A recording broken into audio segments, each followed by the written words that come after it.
إلى أن حكم مبارك الصباح بعد أن قتل أخويه، وكانت بداية حقيقية للحكم الفردي في الكويت، ألقت ما قبلها. وبالرغم من الجوانب الإيجابية اللي لا يمكن أن ننكرها لحكم مبارك وانعكاساتها على مناحي الحياة في الكويت، إلا أنه هو نتيجة لهذا الحكم الفردي. نحن نريد أن نوصل رسالة أن يوم 16/6 حكم أعضاء المحكمة الدستورية أما العودة للدستور ولسيادة الأمة في الكويت. هذه هي النتيجة الحتمية. احنا لما نوجه الرسالة للمحكمة الدستورية نريد أن نقول لهم شنو التاريخ في الكويت مع الحكم الفردي، وشنو التاريخ عندما تعود السيادة للأمة، الأمة اللي أخلصت لحكامها ولنظامها، وعندنا محطات تاريخية واضحة وضوح الشمس. حنا نعلم أن هذا طبعا الكلام أيضا مو عندي، هذا كلام ولا تقولون عن شيء اسمه سيادة أمة وسيادة شعب ودستور والمشاركة في الحكم والمشاركة في المال العام، لا، هم يريدونها غير ذلك.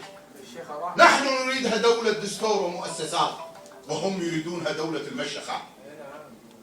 هذا هو الفرق، وهذا هو المعنى اللي يجب يعرفون الأخوة القضاة مع احترامنا لهم في المحكمة الدستورية، أنهم سيعيدون صناعة تاريخ الكويت.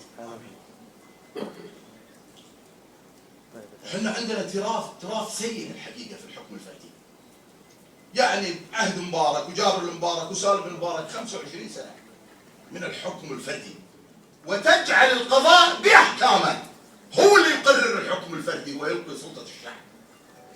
فهل تقبل سعادة المستشار يوسف المطاوعة والمستشار خالد الوكيان والمستشار عادل البرسلي والمستشار محمد بن ناجي والمستشار خالد سالم أن يأتي تحقيق الحكم الفردي اللي عجزت عنا السلطة طوال هذه الفترة أن يتم من خلالكم؟ حنا هناك محاولات وفشلت فشل ذريع. في 67 زوروا الانتخابات، حنا ما انتجنا عليه. وجهها الأخ الفاضل خالد بن سلطان بن عيسى،